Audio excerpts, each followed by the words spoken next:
या बातमीपत्राचे प्रायोजक आहेत टायझर।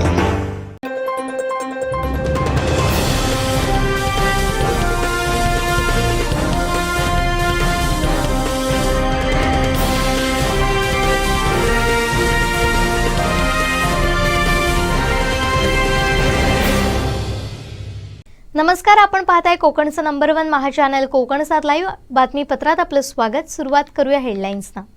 हेडलाईन्सचे प्रायोजक आहेत टायझर। Now experience sheer softness of टायझर सुपर सॉफ्ट शर्ट्स। 16 आमदारांच्या अपात्रतेचा निर्णय कधी घेणार? विधानसभा अध्यक्षांचं मोठं विधान। दंगल घडवण्याचा कट, उद्धव ठाकरेंची नार्को टेस्ट करा, नितेश राणेंची मागणी। आणि सिंधुदुर्ग प्राथमिक शिक्षक पतपेढी निवडणुकीत पुन्हा उधळला सत्ताधारी पॅनलचाच गुलाल। हेडलाईन्सचे प्रायोजक आहेत टायझर। Now experience sheer softness of टायझर सुपर सॉफ्ट शर्ट्स। आता पाहूयात सविस्तर बातम्या। अनिरुद्ध शिक्षण प्रसारक संस्थेचे Bal Shivaji English medium school Kankavli आणि मुक्तांगण प्री प्रायमरी स्कूल इयत्ता 10वीची 100% निकालाची परंपरा, अनुभवी व तज्ञ शिक्षक आणि मार्गदर्शक स्टाफ, शास्त्रीय संगीत आणि हार्मोनियम वादन, शास्त्रीय नृत्य, योगशास्त्र, विविध प्रकारचे मार्शल आर्ट खेळांची राज्य आणि राष्ट्रीय स्तरावरील निवडीसाठी तयारी करून घेणारी शाळा, शालेय सहली आणि विविध ठिकाणांना क्षेत्रभेटी, अद्ययावत व प्रशस्त खेळाचं मैदान, आधुनिक व सुरक्षित वाहतूक व्यवस्था, संपूर्ण वायफाय कॅम्पस, नवीन राष्ट्रीय शैक्षणिक धोरणाद्वारे निर्धारित NCERT पूर्व प्राथमिक अभ्यासक्रम, आंतरराष्ट्रीय स्तराचा अभ्यासक्रम, कोडिंग आणि संगणकीय कौशल्य, डिजिटल क्लासरूम, लीड अंतर्गत राष्ट्रीय स्तरावरील स्पर्धा आणि मार्गदर्शन वर्ग। आजच प्रवेश घ्या। प्रवेशासाठी संपर्क अनिरुद्ध शिक्षण प्रसारक संस्थेचं बाल Shivaji English medium school Kankavli आणि मुक्तांगण प्री प्रायमरी स्कूल, अप्रतिम नगर, सापळेबाग, जानवली, कणकवली। मोबाईल 940492 1648 आणि 7841 83 18 96। के बाळासाहेबांचा रुबाब आणि आज उद्धवजींची काय अवस्था महाविकास आघाडीनी करून ठेवलेली आहे। त्या बैठकीच्या नंतर पत्रकार परिषद झाली। नाना पटोलेजी होते, जयंत पाटील साहेब होते आणि त्यांच्याबरोबर उद्धवजींचा कामगार बसलेला। आता उद्धवजींकडे अशा बैठकींमध्ये घेऊन जाण्यासाठी एक नेता उरला नाही, म्हणून त्यांना त्यांचा पगारी कामगार घेऊन जायला लागतो आणि त्याला मग पत्रकार परिषदेमध्ये उद्धवजींची भूमिका तिथे मांडायला लागते। ही आहे उद्धव ठाकरेंच्या उरलेल्या सेनेची अवस्था। आणि तिथे बसून पण उद्धवजीच्या कामगारांनी बाजूला बसलेल्या काँग्रेस प्रदेश अध्यक्षाच्या समोर काँग्रेसचीच इज्जत काढून टाकलेली। काय म्हटलंय संजय राजाराम राऊत की कर्नाटकचा विजय, तुम्ही आवर्जून ऐका, हिंदीमध्ये बोललाय कि कर्नाटक की जीत ये अकेले कांग्रेस की जीत नहीं है। कर्नाटक की जीत ये देश भर के विरोधी पक्ष के लोगों की जीत है। म्हणजे काँग्रेसला पण त्याच्या श्रेय दिलं नाही। काँग्रेस प्रदेश अध्यक्षाच्या बाजूला बसून मी पहिल्या दिवसापासून बोलतोय की हा महाविकास आघाडीमध्ये शकुनी मामाचा किरदार करतोय, नारायण मुलीचा किरदार करतोय। पुरा दिवस काड्या लावायच्या आणि महाविकास आघाडीमध्ये भांडणं आणि अहंकार कसं दुखवायचं, हे एवढा एक कलमी कार्यक्रम या संजय राजाराम राऊतचा दिसतोय। म्हणजे देशभरामध्ये काँग्रेस बद्दल बोललं जातं, पण हा प्रदेश अध्यक्षांच्या तोंडावर बाजूला बसून बोलतोय की हे काँग्रेसचा विजय नाहीये, हा तर विरोधकांचा विजय आहे। काँग्रेस कशाला विजय साजरा करते? हा अपमान नाना पटोलेजींना मान्य आहे का? याचं उत्तर त्यांनी आज आम्हाला द्यावं। काय कौतुक होत आहे कर्नाटकच्या विजयाचं. कर्नाटकचा विजय हा खऱ्या अर्थाने काँग्रेसचा विजय झालाय की परत बोलतो काय पाकिस्तानचा विजय झालाय. कारण का जेवढा पाकिस्तानचे झेंडे कर्नाटकमध्ये फडकताना दिसतात, जेवढं पाकिस्तान जिंदाबाद म्हणून आम्हाला ऐकायला मिळतंय, अहो काल तर हिंदू मंदिरांच्या समोर मुद्दामून फटाके वाढले गेले, हिरवे झेंडे फडकवले गेले. म्हणजे नेमकं कर्नाटकमध्ये कोण जिंकलंय हा प्रश्न मला खरंच विचारायचा आहे. म्हणजे मंदिरांच्या समोर फटाके वाजवून हिरवे झेंडे फडकून तुम्ही नेमकं कोणाला खुश करताय, कोणाला संदेश देऊ पाहताय? कर्नाटकच्या हिंदूला तुम्हाला संदेश द्यायचा आहे का ते इथे काँग्रेस जिंकला नाहीये, इथे पाकिस्तान जिंकलंय, असा संदेश तुम्हाला द्यायचा आहे का? हा प्रश्न मला काँग्रेस जनांना तिथे विचारायचा आहे. नेमका हिंदू समाजावर तुम्हाला दबाव टाकायचा आहे का, भीती पसरवायची आहे का की आता पाकिस्तानचं राज्य कर्नाटकमध्ये आलंय आणि त्यावर संजय राजाराम राऊत अग्रलेख लिहितात आज सामनामध्ये. त्यावर उद्धवजींना आणि त्यांच्या लोकांना आनंद होतोय. कुठे गेला तो बाळासाहेबांचा बाणा, कुठे गेला तो हिंदुत्वाचा गौरव?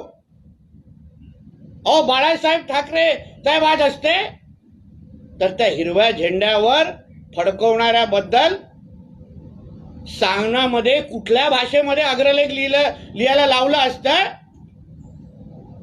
ह्याबद्दल संजय राजाराम राऊतनी जरा आठवण करावी. आमचे दिवसभरातले सर्व अपडेट्स, ताज्या घडामोडी आणि थेट लाईव्ह पाहण्यासाठी सबस्क्राईब करा, लाईक करा कोकणचं number 1 Maha channel Konkan 7 लाईव्हचं YouTube channel.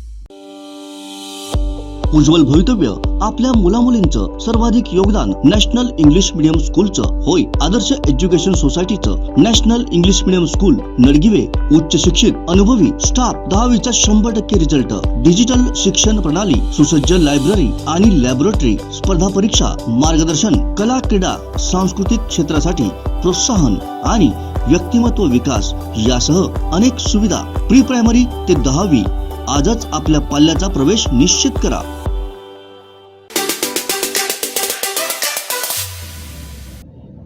आज त्यांच्या पत्रकार परिषदेमध्ये महाराष्ट्रामध्ये झालेल्या दंगलीचा त्यांनी उल्लेख केला. माझी अपेक्षा होती की जो मूळ बाळासाहेबांचा सैनिक म्हणून स्वतःला समजतो, जो हिंदुत्व आज पण आम्ही सोडलं नाहीये, काँग्रेस आणि राष्ट्रवादी बरोबर जाणं म्हणजे हिंदुत्व सोडणं नाही, हे जे थणकावून उद्धवजी सगळीकडे बोलतात, त्या उद्धवजीने त्यांच्या मुखपत्रांनी, त्यांच्या कामगारांनी महाराष्ट्रामध्ये 2 जागी झालेल्या दंगलींच्या बद्दल भाष्य करायला हवं होतं. एका विशिष्ट समुदायाकडून जे बहुसंख्य समाजाला जे टार्गेट केलं जात आहे त्याबद्दल चिंता व्यक्त करायला हवी होती. पण तसं न करता गृहमंत्र्यांवरच त्यांनी टीका केली की राज्याला गृहमंत्री आहेत का? ओ राज्याला अगर गृहमंत्री नसते ना, किंवा आमचे गृहमंत्री किती कर्तबगार आहेत, तर तुम्ही जाऊन ना अकोल्यामध्ये परिस्थिती बघा. शांतता परत प्रस्थापित झालेली आहे. काल शांतता समितीमध्ये तुमचेही लोक त्या बैठकीमध्ये होते. छत्रपती संभाजीनगरमध्ये जी दंगल घडल्यानंतर ज्या काही कारवाया झाल्या त्याच्यानंतर कोणाची हिंमत झाली नाही तिथे वाकड्या नजरेने काही करण्याची. पण मला प्रश्न परत एकदा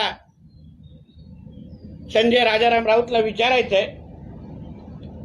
मी जी काय माहिती काही पत्रकार परिषदेच्या मध्ये दिलेली, मी आजही त्या माहितीवर ठाम आहे की 13 ऑगस्ट 2004 ला जी मातोश्रीमध्ये बैठक झाली, तिथे मध्ये त्या बैठकीमध्ये एक ज्येष्ठ खासदार, जे आज पण खासदार आहेत, शिवसेनेचे ज्येष्ठ नेते आहेत, शिंदे साहेबांबरोबर आहेत, ते त्या बैठकीमध्ये होते. एक लोक आधार समितीचे एक माजी सरचिटणीस तिथे होते. ती बैठक उद्धवजींनी बोलवलेली. मी आज पण बोलतो की महाराष्ट्रात दंगल घडवण्याचा प्लॅन हा उद्धवजींचा आहे का, त्याबद्दल पोलिसांनी तपास करायला हवा. कारण का त्या 2004च्या बैठकीमध्ये उद्धवजींनी स्पष्ट सांगितलेलं की राज्यामध्ये परत एकदा त्याची सत्ता आणायची असेल, परत एकदा त्यांना मुख्यमंत्री बनायचं असेल, तर महाराष्ट्रामध्ये दंगल भडकल्याच पाहिजे. मुसलमान समाजावर हल्ले करा, हिंदू मुस्लिम दंगली घडवा, हे आदेश जे उद्धवजींनी त्या बैठकीमध्ये दिलेले, आणि त्या माहिती अनुसार अगर आज महाराष्ट्रामध्ये सतत अगर दंगली होत असतील तर उद्धव ठाकरेजींचा नार्को टेस्ट करायला हवं. त्यांची मागणी मी करतो की ह्यांच्या माध्यमातून ह्या दंगली भडकवल्या तर जात नाही ना, याबद्दल पोलिसांनी त्यांची नार्को टेस्ट करावी. माझ्याकडे असलेली माहिती, ते 13 ऑगस्ट 2004ला झालेली बैठक, त्या संबंधित पोलिसांना अगर हवं असेल तर माझी चौकशी करा, त्या संबंधित खासदाराची चौकशी करा, त्या संबंधित माजी शिवसैनिकाची चौकशी करा, जे त्या तिघही त्या बैठकीमध्ये उपस्थित होते. आम्हाला बोलवा स्टेटमेंटसाठी. आमच्या स्टेटमेंटच्या आधारे मग उद्धवजींची चौकशी करा की नेमकं दंगल भडकवण्यामध्ये परत एकदा असा काही प्लॅन आहे का. कारण का 2024ला निवडणुका लागलेल्या आहेत, म्हणून ह्याबद्दल योग्य ती कारवाई व्हावी अशी मागणी मी परत एकदा आज करतोय. आमचे दिवसभरातले सर्व अपडेट्स, ताज्या घडामोडी आणि थेट लाईव्ह पाहण्यासाठी सबस्क्राईब करा, लाईक करा कोकणचं number 1 Maha channel Konkan 7 लाईव्हचं YouTube channel. संकटांवर मात करण्यासाठी, जीवनात समृद्धी आणण्यासाठी आणि आपली स्वप्न पूर्ण करण्यासाठी आता आपल्याला साथ देतील शुभरत्ने. आर्थिक, प्रापंचिक, राजकीय आणि शारीरिक भरभराटीसाठी आजच आपल्या राशीचं शुभरत्न परिधान करा. 5 पिढ्यांपासून विश्वासाची परंपरा. शुभरत्न केंद्र, AH मोतीवाला, नेहरू चौक, महाराष्ट्र बँकेसमोर, निपाणी. मोबाईल 09448 14 24 21.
मी कुठे आहे हे तुम्हाला आत्तापर्यंत समजलंच असेल. होय, आपण आहोत SPK कॉलेजमध्ये. खरं तर कॉलेज जीवन हा प्रत्येकाच्या आयुष्यातला अत्यंत महत्त्वाचा टप्पा असतो. अनेक गमती जमती, किस्से, राडे हे सगळे आपल्या हृदयाच्या एका कप्प्यात अशाच साठलेले असतात. आपल्याला ग्रॅज्युएशन होऊन आपण बाहेर पडलो आणि एका वर्षानंतर जरी आपल्या मित्राला भेटलो, मैत्रिणीला भेटलो, तरी तो आनंद काही वेगळाच असतो. पण तुम्ही समजा तुमच्या मित्राला, तुमच्या मैत्रिणीला तब्बल 48 वर्षांनंतर भेटलात तर तो आनंद काय असेल? तुम्हाला काय वाटत असेल? हो, आपण आता आहोत SPK कॉलेजमध्ये आणि आपण अशा विद्यार्थ्यांना भेटतोय जे तब्बल 48 वर्षानंतर भेटत आहे. 1975 ते 1980 दरम्यानची ही बॅच आहे.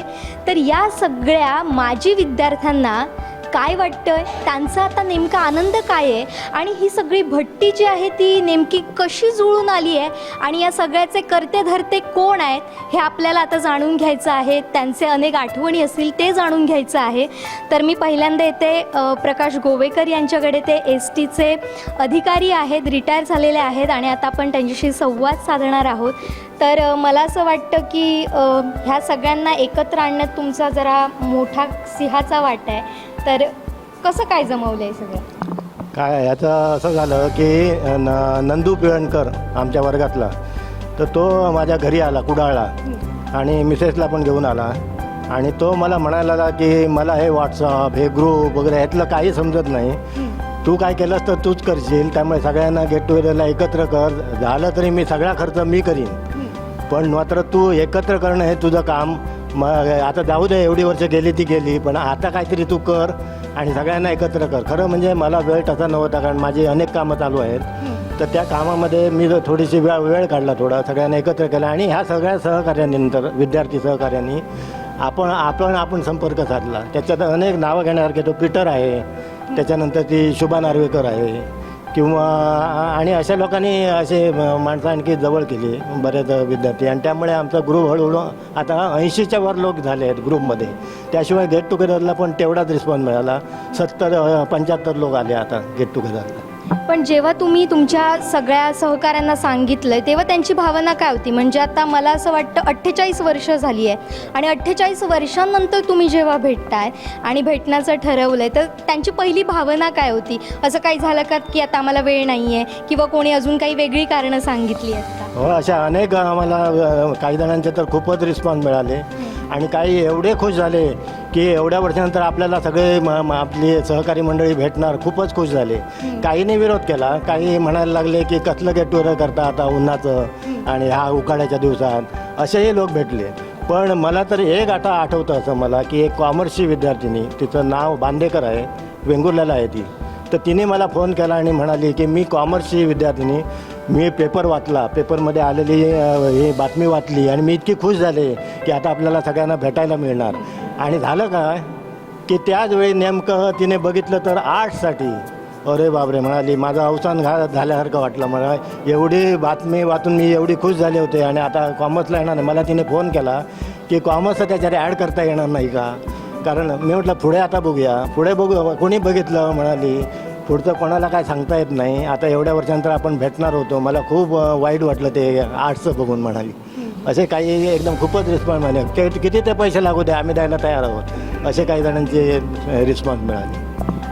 तर हे होते प्रकाश गोवेकर. त्यांच्यानी नेमकं ही सगळी मंडळी एकत्र कशी आली ते सांगितलेलं आहे आणि अनेक माझे विद्यार्थी दिसत आहेत. त्यातलंच एक मोठं नाव आहे आपलं सगळ्यांच्या ओळखीचं, ते म्हणजे कातळ शिल्पाचे अभ्यासक, त्याचबरोबर माजी माहिती अधिकारी सतीश लळित सर. सर, तुम्ही या बॅचमध्ये आहात. तुम्हाला जेव्हा कळतंय की आता गेट टुगेदर आहे, एकत्र भेटायचं आहे, तुमची काय पहिली भावना होती? हे मला खूप आनंद वाटला इथं, कारण आम्ही त्यानंतर जे वेगवेगळ्या वाटा फुटल्या आणि कुठे कुठे गेलो, ते पुन्हा काही कुठेतरी एखाद दुसरा भेटायचा, पण असे एका गटाने आम्ही कधी भेटलो नव्हतो. आणि आपण जेव्हा आपल्या आयुष्याचा प्रवास करत असतो ना, तर आपल्या खांद्यावर एक अदृश्य काठी असते, त्याच्यावर एक शिदोरी बांधलेली असते. त्या शिदोरीमध्ये बऱ्या वाईट आठवणी आपल्या सगळ्या आयुष्यातल्या आपण त्या घेऊन वावरत असतो नेहमी. ती शिदोरी उलगडायला आज मिळाली आम्हाला इथे, कारण 40, 45, 48 वर्षापूर्वीचे मित्रमैत्रिणी भेटणं, पुन्हा त्यावेळेच्या आठवणी काढणं. विशेष म्हणजे आजच्या कार्यक्रमाला तेव्हाचे प्राचार्य, जे आम्ही कडक शिस्तीचे करारी प्राचार्य डॉक्टर द.रा. कळसुलकर सर येऊन गेले, बुवा सर आले, गोवेकर सर आले, अशा अनेक मान्यवरांनी, कोल्हापूरहून H.V. देशपांडे सर मुद्दाम आले, ते इकॉनॉमिक्स शिकवायचे, इंग्लिश शिकवायचे, ते आले. तर अशा ह्या सगळ्या जुन्या आठवणी आमच्या जागृत झाल्या. आणि काय झालं आहे, माहिती तंत्रज्ञानामुळे माणूस खरं जवळ यायला पाहिजे होता, तो लांब गेला एका अर्थाने. मोबाईल प्रत्येकाच्या खिशात आले, पण माणसं माणसाला भेटेनाशी झाली. या निमित्ताने माहिती तंत्रज्ञानाचा आधारच घेऊन, कारण आम्ही सगळे एकत्र होते, व्हॉट्सॲपच्या माध्यमातून एकत्र आलो आणि आज आम्ही दिवसभर ह्या SPK कॉलेजच्या आवारामध्ये त्यावेळेच्या सगळ्या आठवणी आम्ही जागवतो आहे. आणि एक वेगळा आमच्या आयुष्यातला हा प्रसंग आहे की जो पुढच्या आमच्या प्रवासाला उमेद देणार आहे. नक्कीच. जर तुम्ही आता पाहिलं असेल तर वर्ग म्हटल्यानंतर कलकलाट हा असतोच बरं का, आणि अगदी तसाच कलकलाट आता समोरच्या बेंचवर बसून सुद्धा करताना आपल्याला माजी विद्यार्थी दिसत आहेत बरं का, हे माजी विद्यार्थी आहेत. तर हा कलकलाट असाच राहू देत. खरं तर हीच मजा असते आपल्या कॉलेज जीवनातली. तर सर, असा कुठला जवळचा मित्र आता तुम्हाला भेटला, त्यानंतर असे काही जुन्या आठवणी काही आठवत आहेत का, की काही गमती जमती झाल्यात, काही अगदी राडे पण झालेत आणि त्याचा फटका सगळ्या अख्ख्या बॅचलाच बसलाय, ओरडा खावा लागला, असं काही? नाही, असं ते सांगायला गेलं तर तुम्हाला वेगळा कार्यक्रम करावा लागेल आणि ते खूप मोठे अहिमही इथे नाही, तेच सांगतो. म्हणजे आमची बॅच होती, खूप मोठे अहिमही यामध्ये होऊन गेलेत. म्हणजे ते त्यावेळेचे गॅदरिंग्ज, त्यावेळेचे मोर्चे आणि ते बरंच काय काय त्यावेळी घडून गेले आहेत घटना. पण मला आता खूप जुने म्हणायचं तर माझा RK सावंत नावाचा मित्र आहे, तो माझ्याबरोबर होता. शुभांगी नार्वेकर भेटली, मंगल भेटली, नंतर श्याम मालवणकर भेटला. असे खूप आता नावं बऱ्याच जणांची घ्यावी लागतील. सगळे खूप लोक भेटले.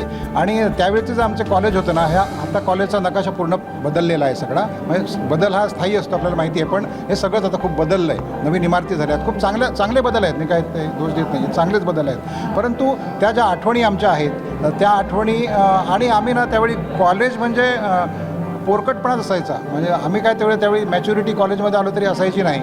आणि मुख्य म्हणजे मला सांगावं असं वाटतं की आपण जे एकत्र आलो ना, आमचा एक सगळ्यांचा भावबंध एक वेगळा आहे की आम्ही सगळी अत्यंत सामान्य कुटुंबातली मुलं मुली आहोत आणि सगळ्यांनी गरिबीतून शिक्षण घेऊन पुढे गेलेले आहेत. कोणी जसा मार्ग मिळाला तसा त्यांनी स्वीकारलेला आहे. आणि त्यामुळे आमच्यामध्ये एक प्रकारची एकी आहे. आम्ही STचा पास काढून येणारे असे विद्यार्थी आहोत, खेडेगावातून येणारे. आणि शिकण्याशिवाय पर्याय नव्हता. सगळ्यांचीच काय घरची परिस्थिती चांगली नव्हती. शिकलो तरच पुढे चांगली नोकरी मिळेल आणि मग पुढे जाऊ आपण, म्हणून राडे पण झाले आणि शिक्षण पण चांगलं घेतलं. अर्थात त्यावेळेच्या गुरुवर्यांना सगळं त्याचं श्रेय जातं. म्हणजे आम्हाला अक्षरशः धरून आणून वर्गात बसवलं जायचं, शोधून आणून सर बसवायचे, असं पण घडलेलं आहे. तर त्यावेळेच्या त्या आठवणी खूप वेगळ्या आठवणी आहेत. आणि SPK कॉलेज, तुम्हाला मी सांगतो की ज्यावेळी मी संपूर्ण महाराष्ट्रात फिरलो आहे, अनेक ठिकाणी देशात पण फिरलो आहे, त्या गावाची ओळख जी असते ना, ती त्या गावातलं कॉलेज किंवा हायस्कूल किंवा शैक्षणिक संस्था ही ओळख असते. कारण तिथून जो बाहेर जातो शिकून, तो आपल्या गावाचं नाव सांगताना मी SPK कॉलेजचा विद्यार्थी आहे म्हणून सांगतो. आणि तसं सांगताना सुद्धा मला खूप अभिमान वाटतो की मी ज्या पदावर पोचलो त्याच्यामध्ये पाया जो माझा घडवला SPK कॉलेजने घडवला. आणि आजही हे SPK कॉलेज महाराष्ट्रामध्ये एक चांगलं नामवंत कॉलेज म्हणून नावारूपाला आलेलं आहे. आणि पुढेही ते आजच प्राचार्य दिलीप भारमल जे आहेत त्यांनी त्यांच्या पुढचा सगळा आम्हाला प्रवास उलगडून सांगितला. हे ॲटॉनॉमस कॉलेज होणार आहे. कदाचित पुढच्या टप्प्यामध्ये म्हणजे पुण्यश्लोक नॅकचं A रँकिंग आहे. आणि पुण्यश्लोक बापूसाहेब महाराज ज्यांनी ह्या संस्थेची स्थापना केली, त्यांचं एक स्वप्न होतं की हे भविष्यामध्ये युनिव्हर्सिटी व्हावी.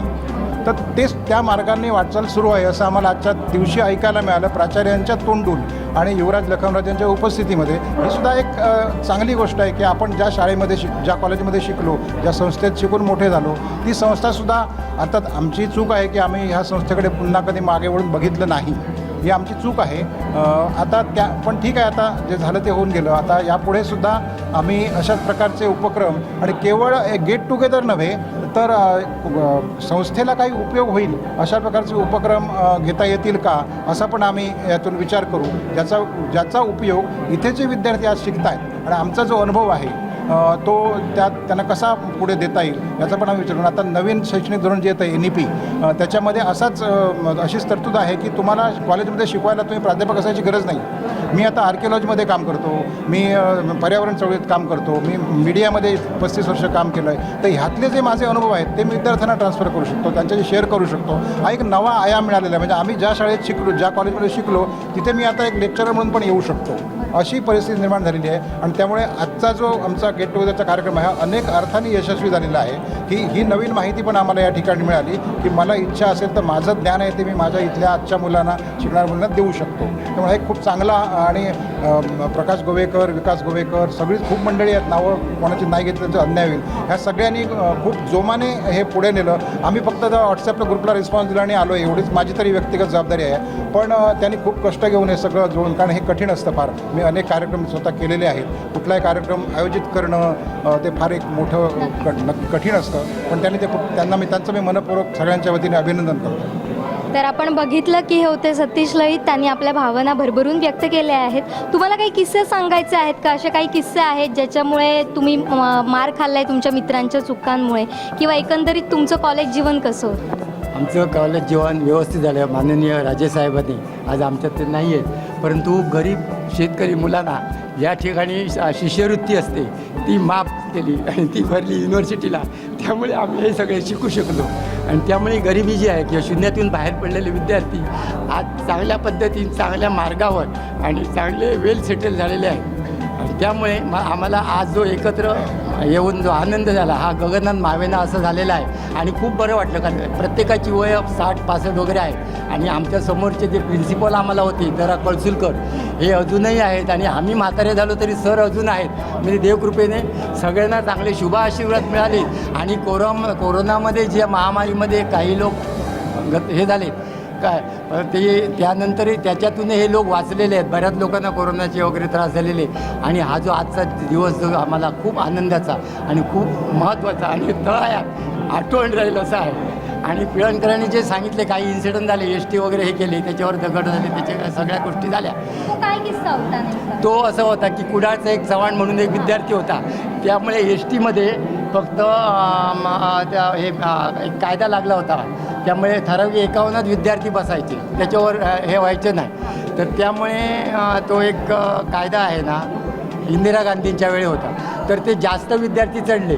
त्यामुळे काय झालं माहिती आहे, तो जो कंडक्टर होता तो म्हणाले नाही 51च्या खाली कोणी चढायचं नाही, खाली उतरा म्हणून एकाला खेचलं ना. त्यामुळे दोघांची मारामार झाली. ती मारामार झाली ती आम्हाला समजलं. मी त्यावेळी अटेंडंट म्हणून लायब्ररीमध्ये होतो. मग तिथून आम्ही बाकीच्यांना सांगून आम्ही गेलो तिथे स्टँडवर. आणि मग सगळ्या मोडतोड सुरू झाली. तेव्हा खालीपर्यंत जे आता ग्राउंड आहे तिथपर्यंत सगळे टायर वगैरे सगळे देऊन टाकले, गाड्या पडल्या, केस सुरू झाली. आणि शिवरामराजे भोसले साहेब हयात असल्यामुळे सदरची केस कोर्टामध्ये चालली आणि ती आमच्या कॉलेजच्या बाजून झाली. हे सुद्धा तेवढंच वाखाणण्यासारखं आहे. असा आमच्यामध्ये प्रसंग घडलेला आहे. म्हणजे थोडक्यात बरेच राडेसुद्धा झालेले आहेत. तर तुमच्या आठवणीसुद्धा काय? तुम्ही कुठल्या बॅचचे होता? मी 1980च्या बॅचचा, पुढे 80च्या बॅचचा. आणि आमच्या वेळी किस्से म्हणजे हे नेहमीच आम्ही बांध्यावरून यायचो, ढोडामार करून यायचो मी STने. मग कंडक्टरकडे भांडाभांडी होणे, मारामारी होणे, हे प्रकार आमचे व्हायचे. ते महत्त्वाचे नाही, परंतु कसं आहे त्यावेळीची जी परिस्थिती होती की मुलं बरीचशी गरिबीतून यायची. आणि गरिबीतली मुलं होती, लांबून यायची, शिकायची. आणि त्यावेळी हे अशा प्रकारचे किस्से व्हायचे. पण आज एक आनंदाची गोष्ट आहे की आज आजी आजोबा झालेले हे विद्यार्थी जेव्हा एकत्र येतात ते बघून फार समाधान वाटतं, खूप चांगलं वाटतं. हा एक महत्त्वाचा भाग आहे. हो चल.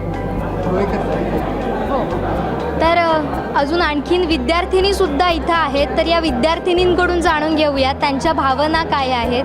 तर आपण पाहतो की वर्गात एकीकडे प्रश्न विचारत असताना बाकीचे विद्यार्थी जशी कुजबूज करतायत, तिथं आता सध्या ही कुजबूज सुरू आहे. आपण थोडं त्यांना डिस्टर्ब करूया, पण त्यांना काही प्रश्न विचारे. बघा आता ते घाबरलेले सुद्धा दिसत आहेत. कुठली बॅच आहे तुमची आणि आत्ता तुमच्या भावना काय आहेत? 75-76 सालची बॅच आहे आमची. आम्हाला सगळ्या मैत्रिणी भेटल्या, त्यामुळे खूप आनंद झाला. मी साताऱ्याहून खास आले आजच्या गेट टुगेदरसाठी. अश्विनी अशोक उटपूर. तुम्ही एक मगाशी पुस्तकसुद्धा काहीतरी प्रकाशन केलेलं होतं, ते काय आहे, त्याच्याबद्दल काय? हां, मी ज्ञानेश्वरी लिहिली आहे. त्याला मला 5 महिने लागले. ते आपलं आता रिटायर आहे ना मी, त्यामुळे काहीतरी आपलं प्रकल्प करायचा म्हणून मी ज्ञानेश्वरी लिहिली आहे. एक आठवण. तुमची इकडची या सगळ्यांमधली खास मैत्रीण कोण आहे? बालमैत्रीण? खास मैत्रीण सगळ्याच आहेत, पण अगदी जवळची 10वी 11वीतली ही आणि दुसरीतली ही. अच्छा. आणि शेजारची बालवाडी. अच्छा अच्छा. आता तुम्ही सांगा कसं वाटतंय बऱ्याच दिवसानंतर दुसरीतली मैत्रीण तुम्हाला भेटतीये, काय काय वाटतं? तर भरपूर आनंद झाला आणि गेट टुगेदर हे ठरवलं याच्याबद्दल भरपूर धन्यवाद त्यांचे. आणि 45 वर्षांनी आम्ही सगळे एकामेकाला भेटलो, थोडे विसरलो पण आम्ही हे चेहरे, पण आता भेटल्यावर अरे हे माझ्या ओळखीचे आहेत, हे माझ्या ओळखीचे आहेत, असं खूप म्हणजे अगदी आतून आपल्या माहेरची माणसं भेटतात तसं खूप बरं वाटलं. कारण मी सावंतवाडीतच लहानाची मोठी झाले, ह्या कॉलेजमध्ये शिकले, त्याचा मला खूप अभिमान वाटतो, खूप बरं वाटतं. काय सांगाल, तुमच्या भावना काय आहेत? अरे मला तर अजून आम्ही 17-18 वर्षाची मुलं कशीच वाटायला लागलो. आज सकाळपासून असा उत्साह आहे, म्हणजे कसं आमच्या घरात कुठंतरी एक फंक्शन आहे, त्या फंक्शन मला अटेंड करायलाच पाहिजे. या भावने मी गोव्याहून इथे आले आणि मला खूप खूप माझं अमिताभ वर्धम पूर्वाश्रमीचे अमिता स्वार आहे, पण मला खूप खूप आनंद झाला. माझ्या सगळ्या माझ्या मैत्रिणी भेटल्या, आमचे वर्गमित्र भेटले, खरोखर खूप आनंद झाला. तुमच्या काही आठवणी आहेत, काय सांगाल? आहेत ना, बऱ्याच वर्षांनी भेटलो आहे ना, 40-45 वर्षांनी आम्ही भेटलो आहे. पुन्हा लहान झाल्यावर वाटायला लागले. बाकी काय ना, बाकी सगळ्या आठवणी जागृत झाल्यामुळे हे सगळं चाललं, जो पट्ट्यावर बारीक बारीक गोष्टी ना, तर सगळ्या मजेत पण चाललं. काय असतं की कॉलेज म्हटलं की वर्ग बंद करणं, कधीतरी लेक्चर चुकवणं, कुठेतरी बाहेर जाणं, तर तुम्ही अशा काही मैत्रीण मित्रांनी काहीतरी गंमत केलेली का, असं काही झालेलं का? म्हणजे आता तुम्ही सांगताय, विचार करूनच बोला बरं. महत्त्वाचं म्हणजे मी मॅरिड होते, मी त्यावेळी सुरुवातीला ॲडमिशन घेतल्यावर मॅरिड होते, त्याच्यामुळे सगळी A to Z सगळे लोक मला सगळे वहिनी म्हणायचे. अच्छा. आणि मला मग एक्सपिरियन्स तुमचे काय काय विचारायचे, म्हणजे माझंच कसं तरी व्हायचं, कारण मॅरिड झाल्यानंतर माझं वेगळं असणार ना, तर त्यांना जरा कौतुकाने मला विचारतं, मॅडम बाजूला घेऊन वहिनी तुमचं काय एक्सपिरियन्स वगैरे काय सांगा, जरा अशा मजा काहीतरी करायची. बाकी इतर त्यांचे स्वतःचे प्रश्न वेगळे होते, पण अशा काहीतरी गोष्टी असल्या की माझ्या जरा मजा करायची ती, बाकी काय नाही. बाकी व्यवस्थित चांगलं झालं आणि आत्ता बरं वाटलं, खूप बरं वाटतं. तर ही होती 1975 ते 80 दरम्यानची बॅच. असे अनेक किस्से त्यांनी सांगितलेत, आपल्या भावना व्यक्त केल्यात. तर तुमच्या काही आठवणी आहेत, तुम्हाला आता कसं वाटतं? मी शेखर पाडगावकर, मी असिस्टंट लेबर कमिशनर म्हणून मी चार्ज माझ्याकडे होता रत्नागिरी सिंधूरचा, आणि मी 80 साली ग्रॅज्युएट झालो. तर इथे एक राजासाहेबांचा विषय सांगतो फक्त एक.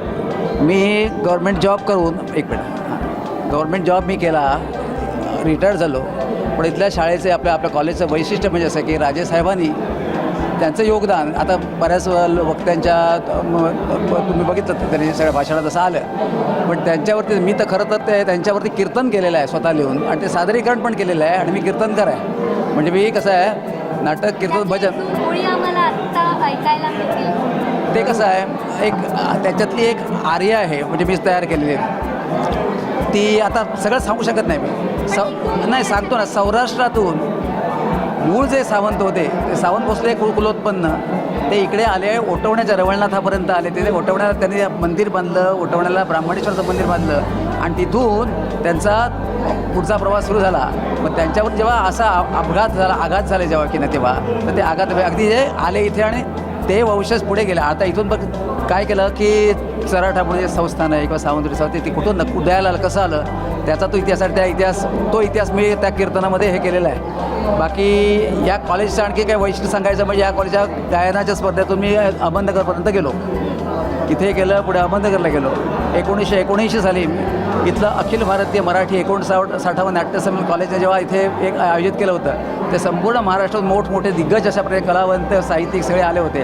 त्यात आम्ही केला कलकलाट काकानी म्हणून एक मोठा फार्स केला होता इथं स्थानिक लेखकांचा, बांदेकरांचा, आणि तो टी व्हीवरती जेव्हा 1975 सालामध्ये टी व्ही आला, पण 1919पर्यंत कलर टी व्ही नव्हता मुंबईतसुद्धा ब्लॅक अँड व्हाईट होते. अशा वेळेला तिथे आम्ही ते आमचं नाटक त्यांनी दाखवलेलं आहे. ते आम्हाला एक अभिमानाची गोष्ट आहे की या कॉलेजमध्ये काय ॲक्टिव्हिटीजमध्ये आम्ही भाग घेतलेला आहे, आणि या कॉलेजमध्ये चांगल्या प्रकारे अभ्यास करून आम्ही आता या ठिकाणी चांगल्या नावारूपाला आलो. सगळेच तसे शून्यातून विश्वनिर्माण प्रत्येकाने केलेलं आहे. आम्ही त्यातलेच एक आहोत, पण समाधान आहे की आता एक मी राजपत्रित अधिकारी म्हणून रिटायर झालो, याचा मला समाधान आहे. आणि नाही म्हटलं तरी खूप आमच्या शिक्षकांनी, प्राध्यापकांनी चांगले संस्कार घडवले आहेत, त्याबद्दल सगळ्यांना धन्यवाद देतो. आणि हा कार्यक्रम जो आमचा आयोजन सगळ्या ते केलेला आहे, त्यांना सगळ्यांना धन्यवाद देतो, आणि मला खूपच आनंद झाला, आणि आज यायला मला तरी सर्वांचे आभार व्यक्त करतो मी. हां, जय हिंद, जय महाराष्ट्र. तर आपण जर पाहिलं तर अनेक विद्यार्थी, अनेक अधिकारी या कॉलेजनं घडवलेलं आहे. SPK कॉलेजचं हेच एक वैशिष्ट्य आहे. तळागाळातील विद्यार्थ्यांना आपलंसं करून घेत त्यांच्या शिक्षणाची कवाडं ओपन करून दिली आणि आज सिंधुदुर्गातील अनेक विद्यार्थी वेगवेगळ्या पदांवर कार्यरत आहेत. असेच विद्यार्थी आज या गेट टुगेदरच्या माध्यमातून जमलेले आहेत. हे आपण त्यांचे सगळ्यांचे चेहरे पाहतोय. मगासपासून आपण बघतोय तर एक क्षणसुद्धा ही लोक वाया घालवत नाही आहेत. जुने किस्से आठवून त्याच्यावरती संवाद साधतायत. जसा एखाद्या वर्गात गोंधळ असतो, गडबड असतो, तसाच माहोल आपल्याला पाहायला मिळतोय. तर ही 1975ची ते 80 दरम्यानची ही बॅच होती. तुमचे काही किस्से आहेत का? बरं, हे GS होते ह्या बॅचचे. तुम्ही कुठल्या बॅचला होता? मी 80 बॅच. GS मी मला वाटतं 76-77च्या. तेव्हा निवडणुका वगैरे व्हायच्या का? मग त्यातले किस्से काय होते? तेव्हा आमची जेव्हा इलेक्शन होती, ॲक्च्युअल बघितले तर क्लास रिप्रेझेंटेटिव्ह म्हणून आमची जेव्हा इलेक्शन झाले तर माझ्या विरुद्ध मुलगी होती, छायाप्रभू म्हणून. पण ज्यावेळी मी इलेक्ट झाल्यानंतर फटाके वाजवले गेले आणि फटाके वाजवले म्हणजे कॉलेजमध्ये फटाके वगैरे हा प्रकार नसतो, पण त्यावेळी फटाके वाजवले गेल्यामुळे ताबडतोब इलेक्शन कॅन्सल केली गेली आणि इलेक्शन कॅन्सल केल्यामुळे सगळं ठप्प झालं. आणि संध्याकाळच्या स्वतः दरा कोळसुलकर आमचे प्रिन्सिपल होते आणि त्याने मिटिंग लावली आणि फटाके वाजवण्यावरून मोठं वादंग झालं. पण शेवटी त्याने घेतलं आता सगळे विषय राहून दे, मी स्वतः GS डिक्लेअर करणार. त्यावेळी स्वतः प्रिन्सिपॉलने माझं नाव सजेस्ट करून मला GS म्हणून त्यावेळी डिक्लेअर प्रिन्सिपॉलने केलेलं आहे तेव्हा. आणि त्या काळात आधी 2 वर्ष आमच्याकडे गॅदरिंग वगैरे बंद झालेलं. पण माझ्या आदल्या वर्षी माझा मित्र पिळणकर तो GS होता, त्याच्यानंतर मी GS झालो. GS झाल्यानंतर आम्ही त्या वर्षी भरपूर ॲक्टिव्हिटीज वगैरे घेतल्या. आणि त्या काळात पूर्ण जिल्ह्यात म्हणजे कॉलेजेस नव्हते. वेंगुर्ला म्हणा, दोडामार्ग, कुडाळ, कणकोलीपर्यंतची विद्यार्थी सावंतवाडी द्यायचे. म्हणून येऊन आपल्या कुडातल्या मुलगे भरपूर आपल्याकडे सावंतवाडी द्यायचे. त्यामुळे एक कॉलेज नाही म्हटलं तरी आमच्या वर्गात त्यावेळी पण वाटतं 70, 80, 110पर्यंत स्ट्रेंथ होते एका वर्गात. म्हणजे असे त्यावेळे वर्गसुद्धा मोठे होते. आता सध्या आपण मराठी शाळेत गेले तर 10 आणि 15 लोकांची स्ट्रेंथ असते, पण त्या काळात 110 मुलं असणे म्हणजे खूप झाली स्ट्रेंथ. आणि ते कॉलेज असताना तेवढीची धमाल आता आम्हाला बघितल्यानंतर सगळे म्हणजे ते आम्ही एकत्र आज आलेलो. आज खरं म्हणजे बघितलं तर माझा ॲक्सिडेंट जाऊन 1 महिना पण झाला नाही. पण आज गेट टुगेदर म्हटल्यानंतर आज मी काठी घेऊन मुद्दाम या कार्यक्रमाला आलेलो आहे. एक थोडा वेळ 2 तास पटणाऱ्याने जाणार, पण आज बघितल्यानंतर मला वाटतं नाही बा थांबूया, आज पूर्ण कार्यक्रम होईपर्यंत आज मी थांबणार आहे. हे आजचे कॉलेजचे दिवस आम्हाला आता आठवलेले आहेत. तर हे सगळे विद्यार्थी भरभरून बोलत आहेत. अजूनही हा दंगा सुरूच आहे. पण आता शेवटचा प्रश्न तुमच्याकडे. सुरुवात तुमच्यापासून झाली होती, आता शेवट आम्हाला काय बघायला मिळणार? त्याच्यानंतर मग आणखीन काही उपक्रम असे राबवले जाणार आहेत का या ग्रुपच्या माध्यमातून? ग्रुपच्या माध्यमातून बरेच उपक्रम राबवता येतील. अजून काय आम्ही तसं ठरवलेलं नाही, परंतु आता सगळे एकत्र आलेले असल्यामुळे आम्ही अनेक उपक्रम राबवू शकतो एवढा मात्र आता विश्वास आलेला आहे. तर हे असे बरेच किस्से त्यांनी सांगितले आहेत आणि आपण पाहिलं की या माजी विद्यार्थी एकत्र आल्यामुळे त्यांचाही आनंद ह्या वेगळा होता, गगनात मावेनासा झालेला होता. तर SPKनं अनेक विद्यार्थ्यांना घडवलं, SPKनं भरपूर काही दिलं आणि त्याच माजी विद्यार्थ्यांशी आपण संवाद साधलेला होता. तर असे विविध किस्से आपल्याला ऐकायला मिळणार होते आणि मिळालेच सुद्धा. त्यामुळे त्यावेळेचे राडे, त्यावेळेचं STनं येणं हे सांगताना या सगळ्या लोकांच्या चेहऱ्यावर एक वेगळा आनंद आपल्याला पाहायला मिळाला. तर असे विविध त्यांचे उपक्रम होतच राहू देत. हे जुने मित्रमैत्रिणी एकमेकांना अशाच पद्धतीनं कायम भेटत राहू दे. कॅमेरामन प्रसाद कदमसह जुईली पांगम, कोकण 7 लाईव्ह, सावंतवाडी. कोकणातल्या ताज्या घडामोडी आणि लाईव्ह अपडेट्ससाठी फॉलो करा कोकणचं नंबर 1 महा चॅनल कोकण 7 लाईव्हचं फेसबुक पेज. कोकणातलं पहिलं सुसज्ज shopping centre Mahalaxmi Tathastu garments and apparels, ladies and mens garment, wedding cloth उपलब्ध. Mahalaxmi Tathastu garments and apparels, Aditya business centre, Gandhi Chowk, Sawantwadi. Sindhudurg जिल्हा प्राथमिक शिक्षक पतपेढी निकालात भाग्यलक्ष्मी सहकार पॅनलनं 15 पैकी 13 जागांवर विजय मिळवत एकहाती सत्ता पुन्हा मिळवली आहे, तर विरोधी परिवर्तन पॅनलला केवळ 2 जागा मिळाल्या. या विजयानंतर सत्ताधारी भाग्यलक्ष्मी पॅनलच्या कार्यकर्त्यांनी जोरदार शक्ती प्रदर्शन करत घोषणाबाजीनं पतपेढी परिसर दणाणून सोडला.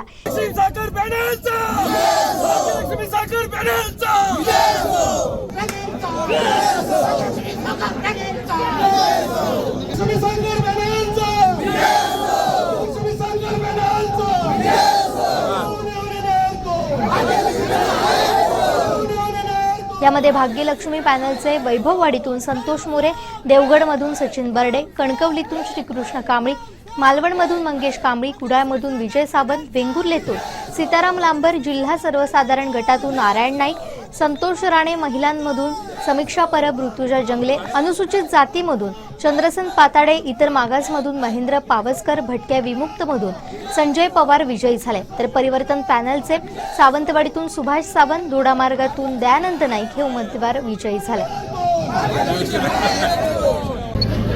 हा जो विजय आहे तो भाग्यलक्ष्मी पॅनलच्या सगळ्या कार्यकर्त्यांचा आहे आणि भाग्यलक्ष्मी सगळ्या पॅनलच्या सगळ्या टीमचा आहे आणि टीमवर्क महत्त्वाचं आहे आणि टीमवर्कच्या माध्यमातून हा मिळवला विजय आमचा.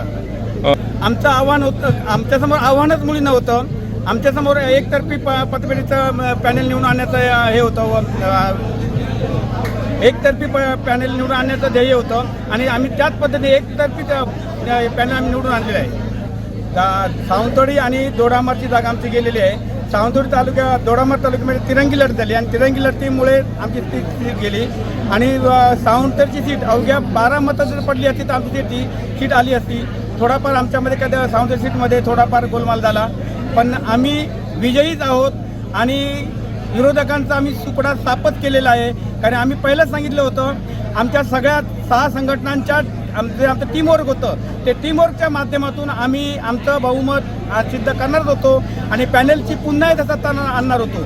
22 वर्ष आमची सत्ता आहेत आणि पुन्हा या आमच्या लोकांनी या भाग्यलक्ष्मी पॅनलच्या माध्यमातून सर्व मतदार, या जिल्ह्यातील सर्व मतदार बंधू भगिनी आणि आंतरजिल्हा बदली माध्यमातून जे लोक आमचे गेले बाहेर, ते लोक आमचे या ठिकाणी आले, आमच्या संघटनांवर, भाग्यलक्ष्मीवर, पॅनलवर विश्वास दाखवून जे आले आणि त्यांनी आम्हाला जे अतोट त्यांच्यावर प्रेम दाखवलं आणि त्याच्या माध्यमातून आमचं पुन्हा 5 वर्ष दिलं आणि एकूण 27 वर्षाची सत्ता या पॅनलवर उपभोगण्याची संधी भाग्यलक्ष्मी पॅनलला दिली.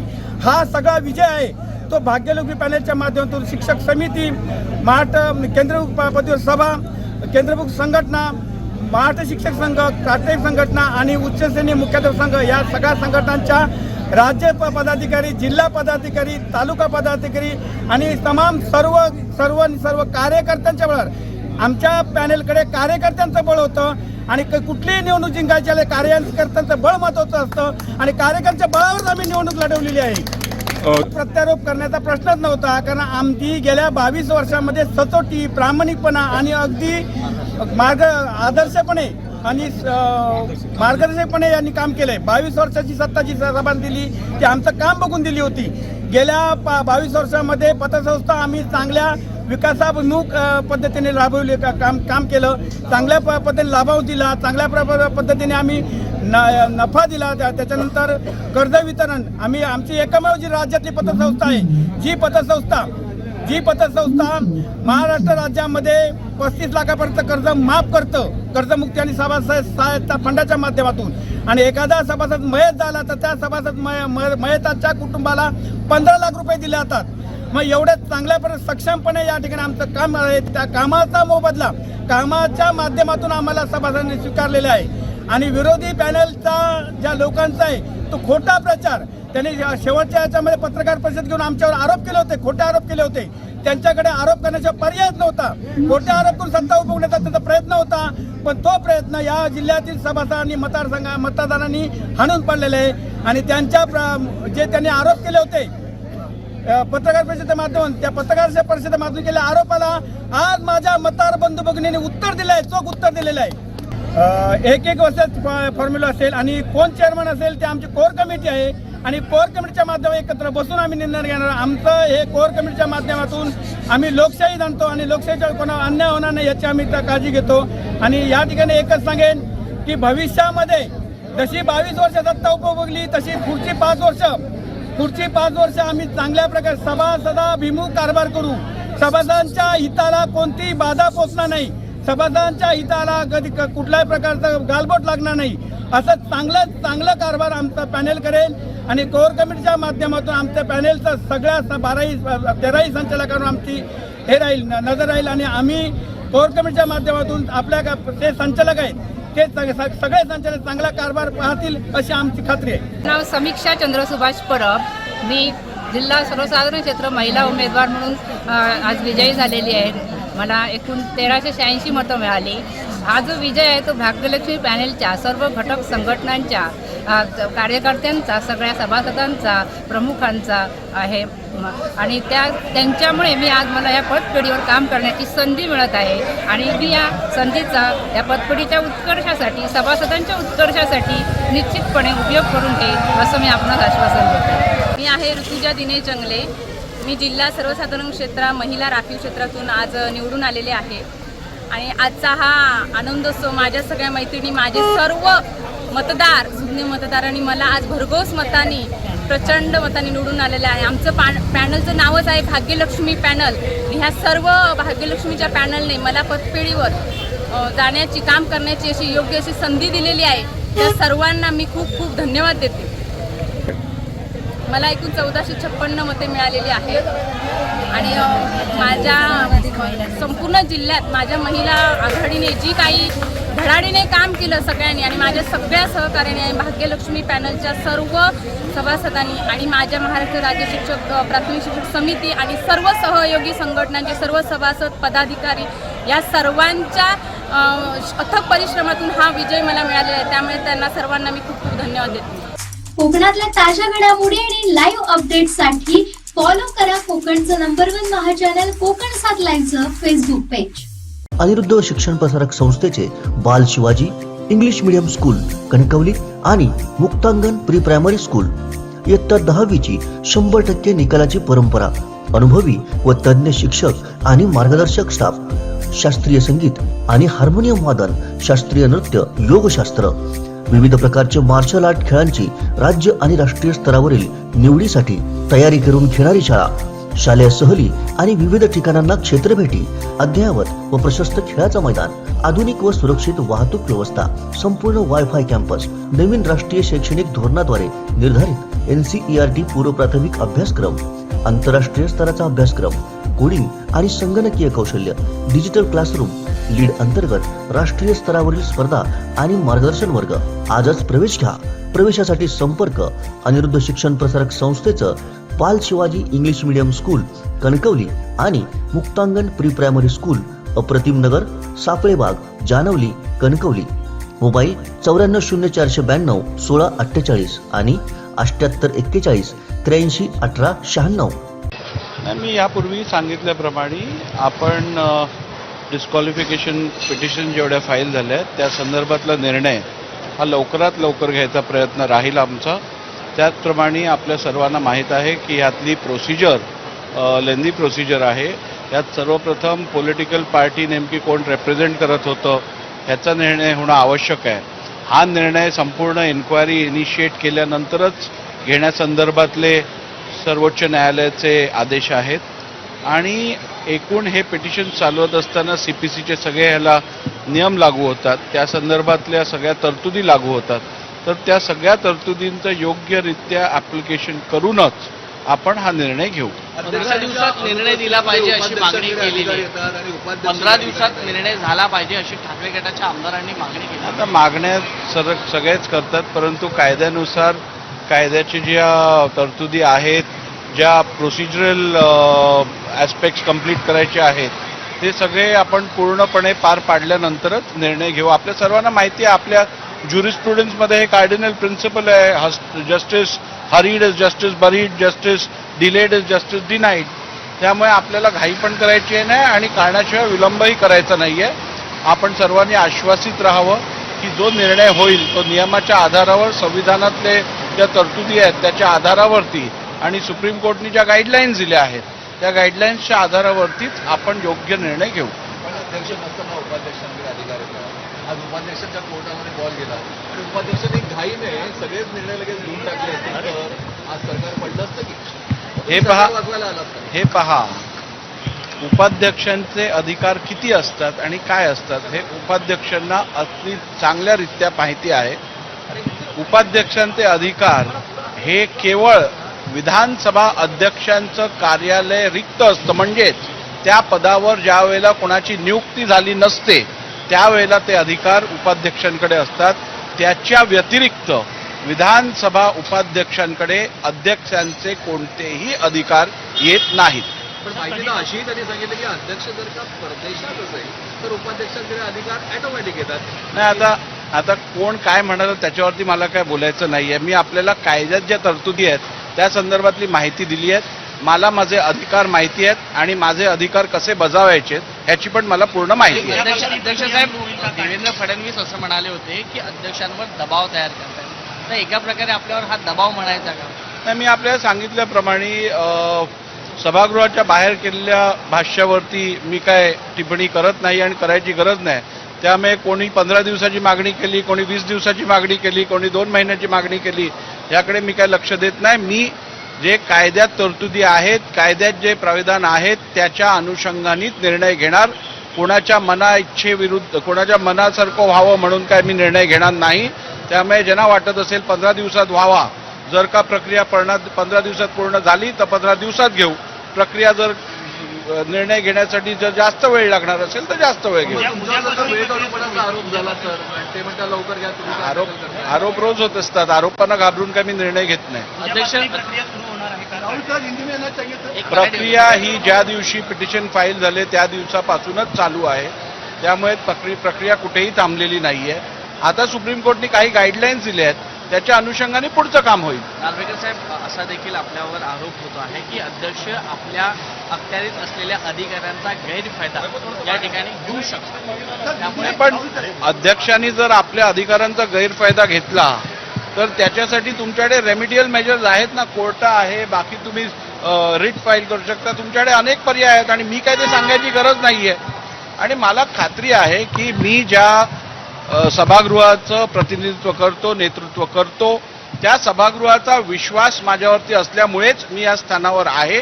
आणि आपल्या मार्फत सगळ्यांना मी हे आश्वासित करू इच्छितो की मी जो निर्णय घेईन तो नियमांच्या आधारावरती असेल, तो घटनेत दिलेल्या तरतुदींच्या आधारावरती असेल आणि ह्याबद्दल सर्वांनी निश्चिंत राहावं. एक प्रश्न मराठीत की सगळ्यात मोठं कोर्ट कोणतं म्हणतात तर जनतेचा धर्म. तुम्ही आता मान सहमतीसारखी दर्शवली. जनतेचे प्रतिनिधी म्हणून मीडिया तुम्हाला विचारतंय की तुम्ही निर्णय काय घेणार, तो संबंध आहे की जनतेच्या कोर्टात? मी निर्णय काय घेणार जर आत्ता सांगितलं तर मी जनतेबरोबर अन्याय करीन. कारण हा निर्णय घेताना आपल्याला सगळ्या बाबींचा विचार करायला लागणार. राजकीय पक्ष नेमकं कोण रिप्रेझेंट करत होतं, पिटिशनमध्ये जे आरोप केले गेले आहेत त्यात तथ्य आहे का, मग जे आरोप केलेले आहेत ते शेड्यूल 10च्या 2nd पॅरेग्राफच्या क्रायटेरियाला मीट करतात का, या सगळ्याची आपल्याला माहिती घ्यायला लागेल. तडकाफडकी जर निर्णय घेतला तर परत सांगतील अध्यक्षांनी दबावाखाली येऊन निर्णय घेतला. कायदेपंडित असं म्हणतात की जी नोटीस जारी केली होती अपात्रतेची तीच चुकीची जारी केलेली आहे आणि अशा प्रकारचा सुद्धा निर्णय होऊ शकतो. कारण कायद्याच्या आधारावर ती नोटीस जारी होऊ शकत नाही. कितपत शक्य आहे? हे बघा, एकदा आपल्याकडे डिस्क्वालिफिकेशन पिटिशन फाईल झालं की नैसर्गिक न्याय म्हणून प्रिन्सिपल्स ऑफ नॅचरल जस्टिस ज्याच्या विरुद्ध याचिका दाखल झाली आहे त्या व्यक्तीकडनं खुलासा मागवला जातो आणि त्याला नोटीस दिली जाते.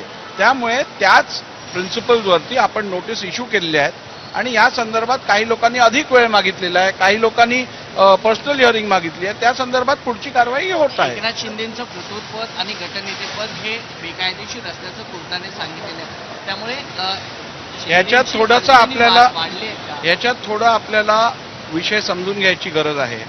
कोर्टाने केवळ एवढं सांगितलंय की शिवसेना प्रतोद म्हणून भरत गोगावलेंना जे आपण रेकग्निशन दिलं केवळ त्यावर त्यांनी ते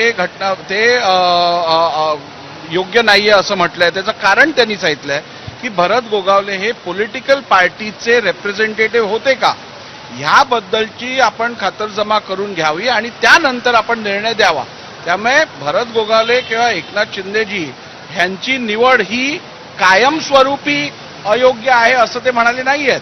त्यांची निवड परतही आम्ही रेकग्नाइज करू शकतो. आणि त्यामुळे एकूण भरत गोगावले मुख्य प्रतोद आहेत की सुनील प्रभू मुख्य प्रतोद आहेत हा प्रश्नाचं उत्तर देताना नेमकी पॉलिटिकल पार्टी ही कोण रेप्रेझेंट करत होतं, भरत गोगावलेंना ज्यांनी प्रतोद म्हणून नियुक्त केलं ती व्यक्ती की सुनील प्रभू यांना प्रतोद म्हणून नियुक्त केलं ती व्यक्ती, यापैकी कोणती व्यक्ती ऑथराइज्ड होती पॉलिटिकल पार्टीच्या वतीने व्हिप इश्यू करण्यासाठी, व्हिप अपॉइंट करण्यासाठी, हे आपल्याला बघायला लागेल. आणि त्याचबरोबर आपण जर बघितलं तर ही संपूर्ण प्रक्रिया जी आहे ती पॉलिटिकल पार्टी नेमकी कोणती आहे ह्याच्यापासून सुरुवात होणार आहे. आणि आपल्याला जर बघितलं असेल आपण ह्यापूर्वीही इलेक्शन कमिशननी पण ह्या विषयातला निर्णय घेतलाय, पण तो निर्णय प्रॉस्पेक्टिव्ह आहे. आपल्याला निर्णय रेट्रोस्पेक्टिव्ह घ्यायचा आहे. हे बघा, मी आपल्याला सांगितल्याप्रमाणे रिझनेबल टाईममध्ये आपल्याला निर्णय घ्यायचा आहे. आणि रिझनेबल टाईम हे आज मी तुम्हाला सांगू शकत नाही, कारण संपूर्ण प्रक्रिया संपूर्ण करण्यासाठी जेवढा योग्य वेळ लागेल तेवढा रिझनेबल टाईम असेल. कोकणातल्या ताज्या घडामोडी आणि लाईव्ह अपडेट्ससाठी फॉलो करा कोकणचं नंबर 1 महा चॅनल कोकण 7 लाईव्हचं फेसबुक पेज. शेवटी ठळक घडामोडी पुन्हा एकदा. हेडलाईनचे प्रायोजक आहेत टायझर. Now experience sheer softness of टायझर सुपर सॉफ्ट शर्ट्स. 16 आमदारांच्या अपात्रतेचा निर्णय कधी घेणार, विधानसभा अध्यक्षांचं मोठं विधान. दंगल घडवण्याचा कट, उद्धव ठाकरेंची नार्को टेस्ट करा, नितेश राणेंची मागणी. आणि सिंधुदुर्ग प्राथमिक शिक्षक पतपेढी निवडणुकीत पुन्हा उधळला सत्ताधारी पॅनेलचाच गुलाल. हेडलाईनचे प्रायोजक आहेत टायझर. Now experience sheer softness of टायझर सुपर सॉफ्ट शर्ट्स. बातमीपत्रात वेळ झाली इथेच थांबण्याची. पाहत रहा कोकणचं नंबर 1 महा चॅनल कोकण 7 लाईव्ह. धन्यवाद.